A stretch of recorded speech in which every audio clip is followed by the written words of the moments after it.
Alright, I am here. It's 6:40, around 6:45 a.m. and I just entered my little studio, so I want to give you guys a tour.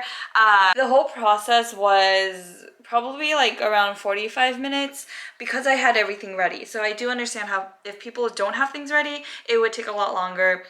I was a sweaty mess. I was so not anxious, but I just had to go through so many processes and I had to go through customs, and I'll tell the entire story later, but I want to give you a quick tour and a little sad thing that happened to my bag. I feel like this trip I've just had so many baggage issues and incidents. Also, I'm just really tired. I am on probably 1 hour of sleep in the last 24 hours on mega caffeine. I already finished my first Americano. Shout out to my dad for getting me an Americano. Carry-on bag. And look what freaking happened to the wheel. It's right actually here. Once you step into the little studio apartment, you will enter this little kitchen area. They even have a washing machine, which is great, which I need. So I was like, yes, hallelujah. And then the bathroom is actually really nice.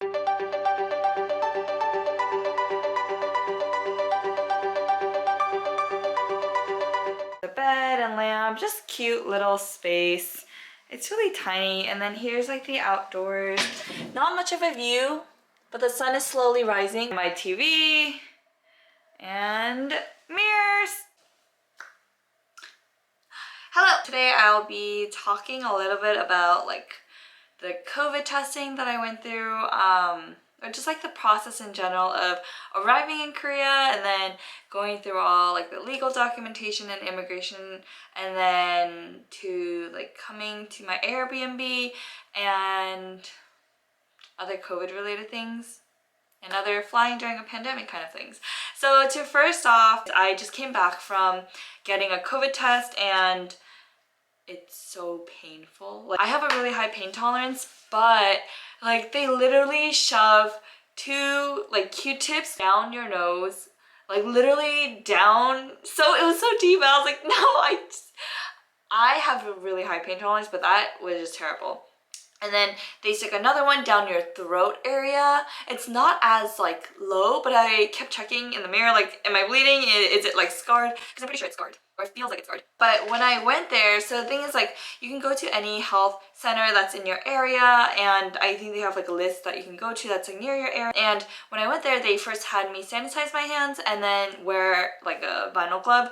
And I filled out some information. The form was all in Korean, so there was no English translation whatsoever. I don't know if they have a separate English form. I'm sure they do. And then they had me go through the first door where they verified all my information with my passport and my paperwork, and then after that they had me go through another door, and that's where a physician actually clarified a lot of the things, or not clarified, but confirmed a lot of the things, agreements and terms. And then they gave me this little bag. Actually, it has more than what they gave me.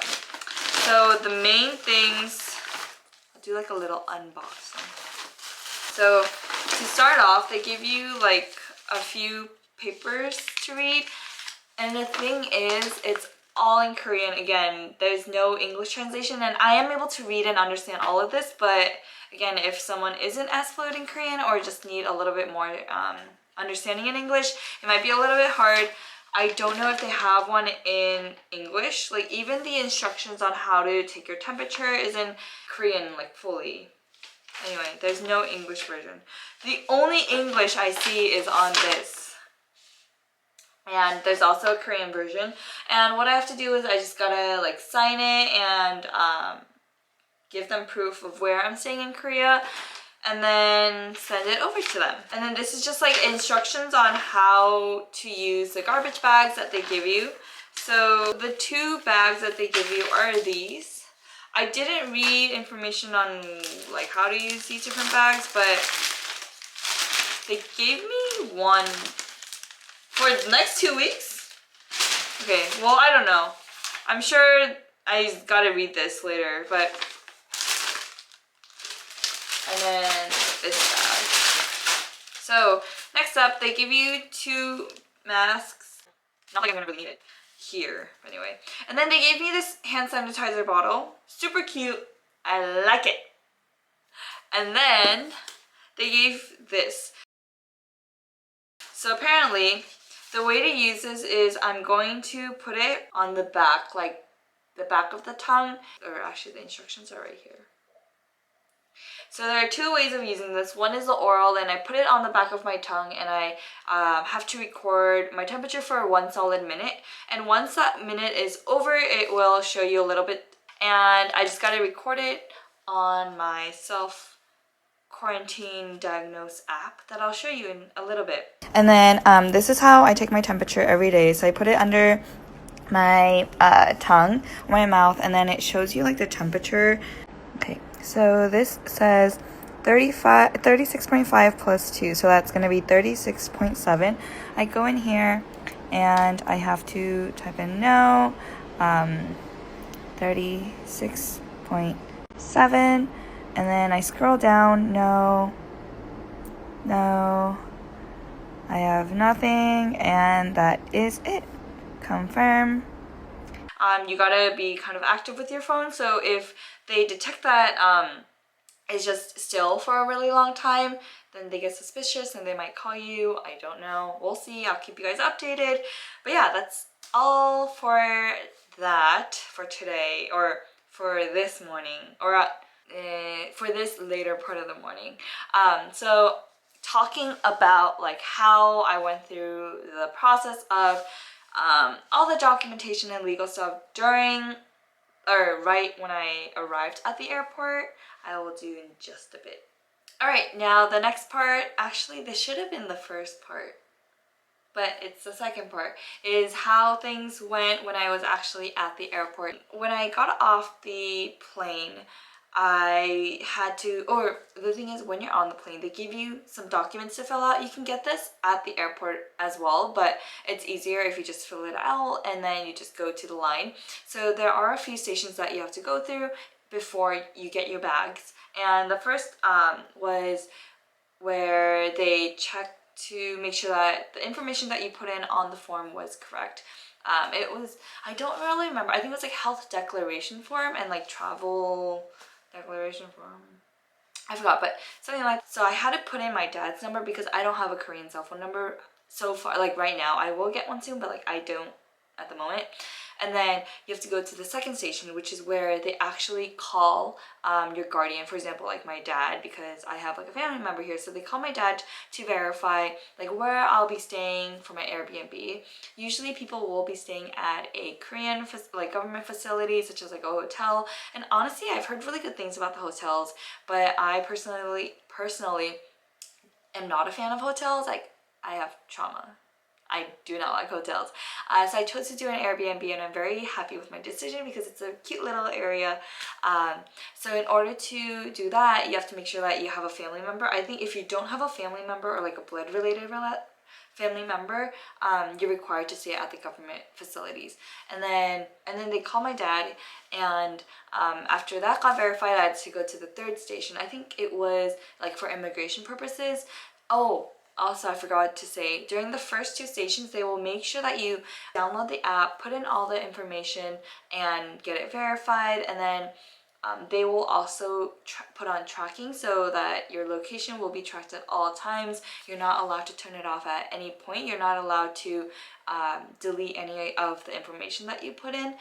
So they kind of like do that or confirm with you twice on the information that you put in. And then I went to the immigration services. I got the regular like stuff done, you know, the fingerprinting, taking picture verification of your passport information and your document information. So then after that, I got a like entry confirmation, and so I was able to exit out the doors and go to baggage claim. There was no one at baggage claim except for the people working at the service desk. So I was like, what if I need help? I went to go get my baggage, and I had 3 bags checked in. I originally had 2, but one was oversized by a lot. So my friend who actually works by the service desk helped me out, so shout out to you if you're watching this. And he told me to go buy a bag by like a little store in the airport, and it was like super cheap, and he would just like check it in for me for free. And so we did that, but it's like embarrassing when you're unloading or changing out your luggage in the airport, like in public. And then after that, I had 3 big luggages. These were about like on average, like, okay, these were literally to the max 50 pounds that you're allowed to check in. And so just imagine me with like a huge backpack, or not huge, but it was pretty big, and extra like Lululemon tote, and then trying to like put these nearly 50-pound bags onto those like stroller roller bags, roller carts. But it's like, these were heavy. I was so tired. I was sweating because it was so hot. Like the moment I got off the plane, I was like, why is it so hot? Like I'm suffocating and it's humid and just weird. Like the air feels heavier here, but a lot cleaner. And then I like eventually got the luggage onto my little stroller cart. But the thing is, there were the service desk like people who were staring at me and just watching me struggle to put the luggage. They didn't even offer to help. I didn't even ask for help. Like I made eye contact with them and I just like laughed it off because I was in the midst of being like embarrassed and sweating my ass off trying to put these luggage pieces onto my cart. And then I literally saw a guy who was looking at the computer, and like if this is like the computer top, he literally tucked his head under. I guess he didn't want to help. It's not like I never asked him or wanted him to help. I just ended up making eye contact with him. But anyway, yeah, and so eventually that happened and I went through customs because you need to go through customs every time just to make sure that you're not bringing like livestock or like raw or like fresh fruits and vegetables and these like restricted items. My mom packed kalbi for my grandma, and it's cow, but still like that's not allowed, and so they threw that out. I don't know why she would pack that in my bag, but she did. And then that was like awkward because there were literally like 9 to 10 people by that station because there's no one else needing to declare any items or have the bag scanned. So they were just watching me struggle to put my bag on like that carousel. What is that called? Yeah, I don't know what that's called. It might be a carousel for customs.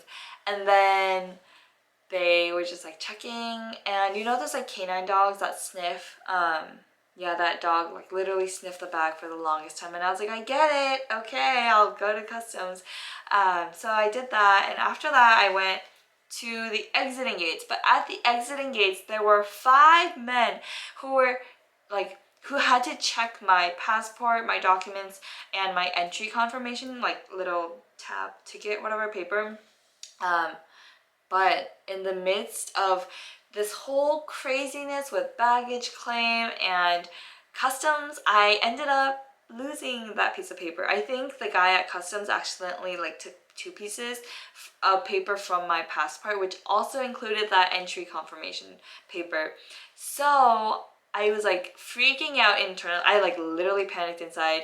I was sweating so much, like endlessly, and I was like fanning myself because I was just like, oh my gosh, like I don't know what to do, and I was just freaking out. And then eventually one of the guys was just like, just let it go. It's like he asked me actually first if my dad's there, if I have my guardian there, and I was like, yeah, my dad's like right behind you. He was literally right behind him, or by like the walls, gates. And eventually I think they saw how I was just freaking out, and I was telling them like my dad's right there waiting for me, literally like 10 feet behind you. So they just let me go, and my dad like was there, and he was just like, that's my daughter, like that's fine. And then as I was about to exit that station, there were 2 men in hazmat suits and security guards just making sure that I have like a phone or like mobile device and number to be reached for these like whole quarantining stuff. And I didn't, or I don't have a phone yet, but I inputted my mobile number for like the States and his Korean phone number because you're allowed to do that. I left the airport within like an hour, I would say, because I had all the documents ready and filled out, which I highly recommend for anyone who is going to travel to Korea. I think the longest was the baggage claim, the immigration services, and the customs. I don't know what I'm gonna do, but I'm gonna fill out these documents, send it over, and find something to do. So if you watch this all the way to the end, major props to you. Thank you so much for watching. Make sure you follow my Instagram, joanne96, and make sure you subscribe to my YouTube and like, comment, and click the notification button to stay updated on when I upload these vlogs. I am gonna try to do them maybe every other day or every 2 days, but we'll see. Okay, so if you have anything that you want me to talk about or just show you guys, please let me know. I love all recs and suggestions. But anyway, until next time, thanks for watching, and I'll see you guys later.